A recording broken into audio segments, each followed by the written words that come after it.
Okay, welcome to the This Week in Golf podcast. And topics for this week is we're going to review the Dell match play that just happened, the women's amateur at the Masters, the Valero Open, some LIV Golf stuff, and I think that's about it. Maybe a little Masters preview mixed in with all that. But still a week and a half away from the official Masters start. So we just wrapped up the WCG Dell Match Play Championship in Austin, Texas. And that's it. It's never happening again. I hope you enjoyed it. It's over. This was the final year of that tournament, so no more of that. Apparently they're going to have some tournament in Houston now. Who knows? More will follow on that, I guess, as the season goes on. But kind of in the end, what ended up happening, and oh, by the way, behind me, if you notice all the records that I have on the wall from all the hip hop artists and rock bands I grew up with when I was a kid. I actually had an elimination tournament where I paired all the final 16 of the WCG Dell match play with a musician on my wall for the Battle of the Bands, I called it. Anyways, those videos are on the YouTube channel, so go ahead and check those out. And the winner was actually in the final. It was Cam Young and the Black Crows against Sam Burns and Bob Marley. So Sam Burns and Bob Marley took home the title in the first ever, I guess probably in last ever, Golf BPM Battle of the Bands. But yeah, so it was an exciting tournament. A little hard to watch because just of the format and the amount of commercials. But in the end, the final four was Sam Burns, Cam Young, Scotty Scheffler, and Rory McIlroy. So both Burns and Cam Young pulled off the upsets and knocked out Scheffler and Rory. And it ended up being Burns in the final. And he just ran away with it. Or Sam Burns did, that is. I think he was 5 up with 6 to go, or 6 up with 5 to go, whatever. He basically caught fire with the putter. He birdied 8 of his last 10 holes. So in the final, it wasn't even close. The quarterfinal or the semifinal rounds were very close, but the final was not. So that's a wrap on the tournament and everything. I mean, a wrap on the tournament forever wrap, right? Not just for the weekend. Okay, so the second topic is the Augusta National Women's Amateur. And this is a pretty cool little thing that they do at the Masters for the women and the amateur women. Too bad they don't just do it for the women in general, like the LPGA doesn't have an event there. But hey, at least they're doing it for the amateurs. And so what it is, I think this is the 4th year it's been going on. And it is a 3-day tournament. They have rounds 1 and 2 at a course called the Champions Retreat. And then the top 30 from days 1 and 2 play on Saturday at Augusta. So Wednesday, Thursday, they give them a practice round on Friday, and then the final is Saturday.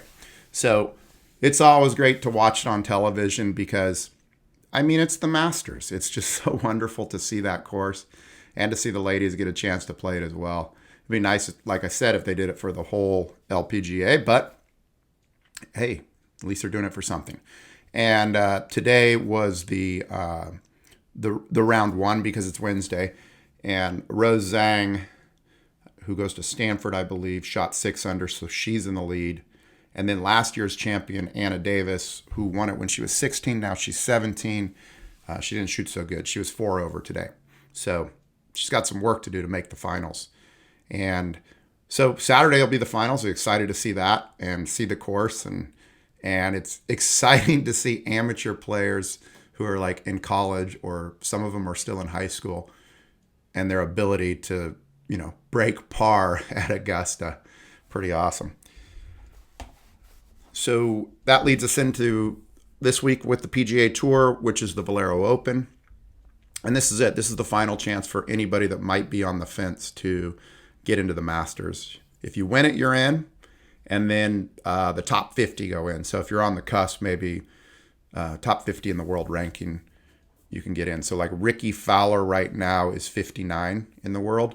So I don't know if he'd have to win it, or maybe if he's in the top 5, he'll advance up the rankings enough to get into the top 50, and that'll put him in the Masters. So whoever's out there this week, you know what they're playing for. And chance to get to Augusta the following week. I'll do probably a couple shows next week as far as the Masters go. And then the final topic of the day is this is LIV. And, well, there's actually two topics. We'll talk about LIV real quick. So they are actually playing this weekend in Orlando, the Big O, the Sacramento of the East, as I call it. So they're out in Orlando. And I don't know, it's their regular field, right? But I was on their website just checking it out. And it was something that I thought the PGA could maybe do a little bit more of. And that is these like ticket pricing options. So like a grounds pass is $40 a day, $39. By the way, these are the prices on the first day of the tournament. So, these are all probably higher on Saturday and Sunday. Ground pass is $39. Then they have, but what I'd like about it, and I wish I would like to see more at the PGA, and Riviera had this a little bit when I was there, is you could actually buy a ticket into a tent.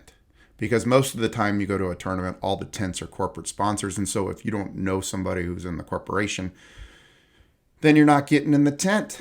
And, you get around the 18th hole and you got a crappy viewing area because all the tents are built there. And then you look in the tents and there's no one in the tents. Half the tents are empty by the end of the day on Sunday. So it'd be nice if you could buy into those spots.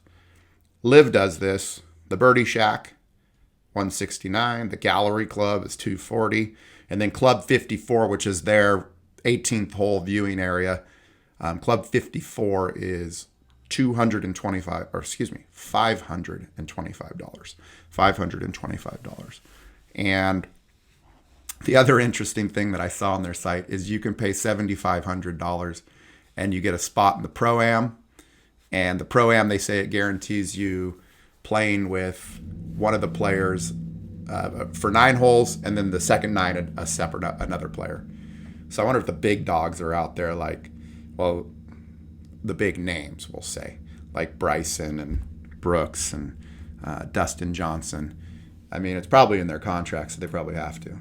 All right, final topic of the day is just a brief one on the Masters for next week. And here are the LIV golfers that get to play in the Masters next week. Sergio Garcia, Dustin Johnson, Phil Mickelson, Patrick Reed, Charles Schwartzel, Bubba Watson. Those are all past champions. Other people that have qualified through like winning the U.S. Open and stuff like that. Bryson DeChambeau, Brooks Koepka, Cam Smith, Mito Pereira. Who is this? Joaquin Niemann, Taylor Gooch, Abraham Answer, Jason Korak, Kevin Na, and Louis Oosthuizen, Thomas Peters, Harold Varner III. That's your LIV golfers who will be in the Masters next week.